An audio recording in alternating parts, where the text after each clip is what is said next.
indicando alguns livros que eu já li rapidamente. O Bebê de Rosemary. Um jovem casal se muda para um prédio novo para começar uma nova vida alegre e feliz. E tudo parece acontecer dessa forma. Eles fazem amizade até com o pessoal ali do prédio, que parecem ser pessoas boas, do bem, mas ela fica grávida. E o que parecia ser uma gravidez normal, durante esses meses, não é. As coisas começam a ficar estranhas e ela cada vez mais começa a achar que o que pode estar dentro dela não é um bebê normal. E o que vai nascer também não é normal.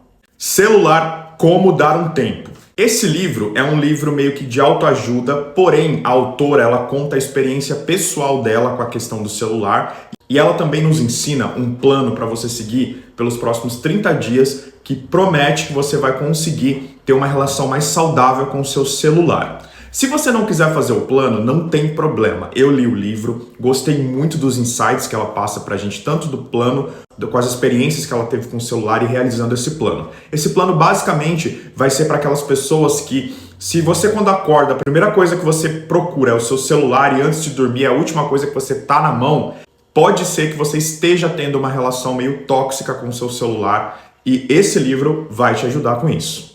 O Fantasma da Meia-Noite. Esse livro conta a história de uma família japonesa que se muda para os Estados Unidos. E o ponto de vista que a gente vê no livro, que a gente lê no livro, é das crianças. No caso, dos filhos do casal. A família encontra um apartamento lindo, maravilhoso. Tudo que eles queriam, tudo que qualquer um ia querer nos Estados Unidos. Boa localização, estrutura maravilhosa, enorme, um puta de um apartamento. Só que o valor desse apartamento está muito abaixo do que deveria. Eles não desconfiam e acabam fechando.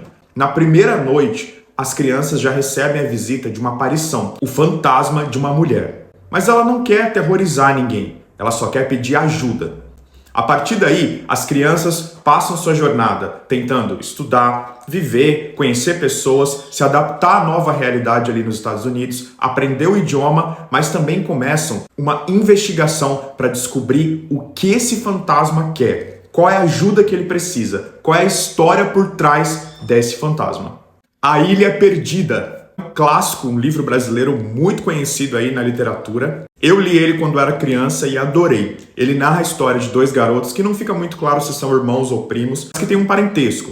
Eles vão passar as férias na casa de uns parentes. No fundo da casa deles tem uma espécie de rio. E ali daquele rio, eles conseguem ver que existe uma ilha, que o pessoal local ali chama de Ilha Perdida. Os dois, então, nas escondidas, tentam explorar e conhecer essa ilha. No caminho acontecem algumas coisas, eles acabam ficando perdidos e não conseguem chegar na ilha. Depois que eles se separam nessa situação toda, um deles é resgatado por um morador da ilha que até então ninguém nem sabia que existia uma pessoa morando lá.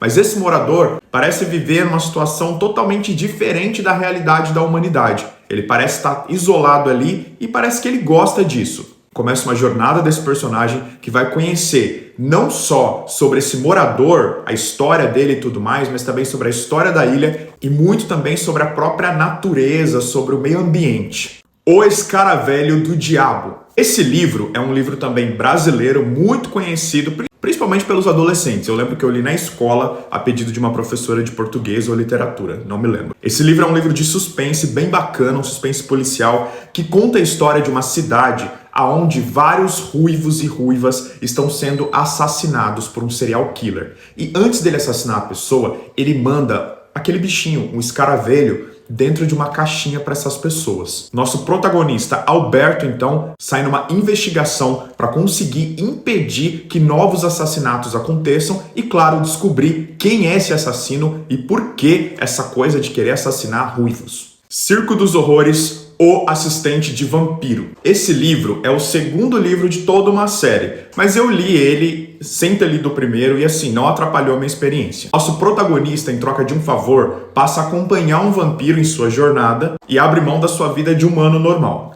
Só que nessa jornada, ele sabe que em algum momento ele vai precisar tomar sangue humano, mas ele não quer fazer isso. Então a gente vai acompanhar nesse livro toda essa situação, esse medo, essa coisa dele saber que para sobreviver ele vai precisar fazer isso, mas ele ao mesmo tempo não quer e ele sabe que ele precisa. Além disso, ele passa também a morar num circo dos horrores junto com esse vampiro. Lá ele faz muitos amigos, Porém, uma situação muito complicada vai acontecer quando ele conhecer o Homem-Lobo. O livro, apesar de ser infanto-juvenil, ele, ao meu ver, ele traz algumas descrições assim bem de filme de terror mesmo. Tanto que a adaptação que foi feita para o cinema, eu achei que não tem nada a ver com o livro, foi totalmente infantilizada. Então eu caracterizo esse livro como um livro de terror. O Terceiro Travesseiro. Esse livro também é um livro brasileiro e é um livro bem bacana que retrata aí um romance LGBT, tanto homossexual quanto bissexual. O livro vai contar a história de dois adolescentes que começam essa relação ali na época da escola. Eles jogam futebol juntos, são amigos e até então nunca tinham tido essas certas vontades. Mas juntos eles começam a perceber que a amizade deles acabou se tornando um pouco também um interesse amoroso e sexual entre um e o outro. Depois de um tempo, eles acabam se entregando e passam a viver essa relação. Porém, sem muito amor, mais uma questão ali de saciar sua vontade sexual um do outro. Mas o tempo passa e eles realmente começam a se apaixonar de verdade e começam a ter um relacionamento. Depois de passar toda aquela fase conturbada, de dúvidas, da família e conseguir até o aceite ali das famílias, aparece uma terceira pessoa nessa história. Uma garota que acaba despertando uma bissexualidade em ambos. E eles meio que formam ali um triângulo amoroso. O fim desse livro é incrível. Eu não vou dar nenhum spoiler, mas assim, é chocante o fim desse livro. E essas foram várias indicações de livros que eu já li para vocês.